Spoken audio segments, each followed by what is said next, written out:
Francina，我想今日講下呢個 market update 啊。你覺得最近嘅市場點樣啊？我首先講下大家5月份，我諗所有嘅經紀仲有冇飯食啊？陰公。5月份嘅數據出咗嚟啦，咁而家咧就一共喺市場上啦，大溫地區咧 on market 咧就17,094套，咁預5月份咧一共咧係賣出2228套，即係大概12% 左右嘅，咁即係等於你100間屋咧就係賣出12間屋，唔係淨係 townhouse 或者 condo 啊，係所有 condo、duplex、townhouse、detach 所有加埋2000幾套，成個大溫地區，咁所以喺近10年嚟嘅最低點啦，足足降咗45.9。其實即係我哋已經入咗行，即係我尤其是我啦，入咗行11、12年啦。其實嗰個感覺，即係除咗 Covid，即係頭3個月係覺得咁靜之外咧，呢半年咧真係好靜好靜。其實係整到上年已經話上年衰噶啦嘛，今年又可以衰過上年嘅喎。咁好神奇地，我係5月係啦，而家5月底6月啦嘛，我淨係見到3份啊二手買賣樓宇嘅 purchase contract， 我真係唔好講笑，係3份 OK， 其他都係 pre-sale 或者我做嘅都係 pre-sale 之前買落啊，或者係 refinance 啊咁樣咯，所以係即係都幾得人驚嘅呢個感覺。係啊，我而家都話收到每一次做 open house 咧，打俾我嘅唔係話，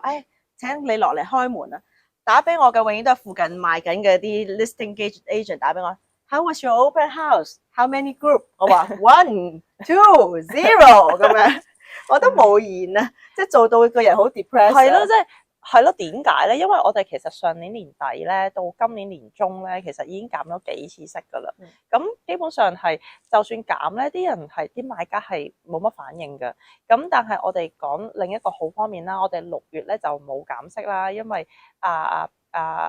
BOC Bank of Canada 就話我睇定啲先，睇定下inflation 啊、通脹啊，又睇下美國睇下大佬點樣樣咁樣。咁但係咧，我哋即係有展望嘅，都仍然係今年咧會 expect 就會都仲有2次減息嘅，即係減0.25咁樣。係啦，咁對於我覺得咧，如果你係要換屋嘅人咧，即係譬如我要賣咗間屋換間屋嘅人咧，其實係好時機入手噶，因為當你賣得平咧，你買嗰間同樣都係會平嘅。咁但係如果作為投資者嘅話咧，你可以謹慎一下啦，你可以將原先我譬如我住得遠少少嘅嗰個投資屋，可以而家賣咗佢，雖然平咗，但係你可以喺你想要嘅喺一啲好少少嘅 location，由更低價買入咧，其實係一個好時機嚟嘅。OK，咁咧recession 啦，究竟我哋有冇經濟衰退咧？係有嘅。咁加拿大經濟衰退咧，嗰啲 numbers 咧就講到0.5啊咁樣，但係我覺得感覺上咧係超過呢個數目嘅，因為而家嘅失業率啊又好高啦，同埋即係聽身邊嘅朋友啊，或者聽人揾工好難啊，或者冇嘢做等等咁樣嘅。咁亦都講下。頭先講咗 housing market 啦，即係係即係幾滯銷啦啲屋，即係你擺咗出去上盤都好難賣嘅而家啲屋。咁另一個好嘅消息就係話咧，即係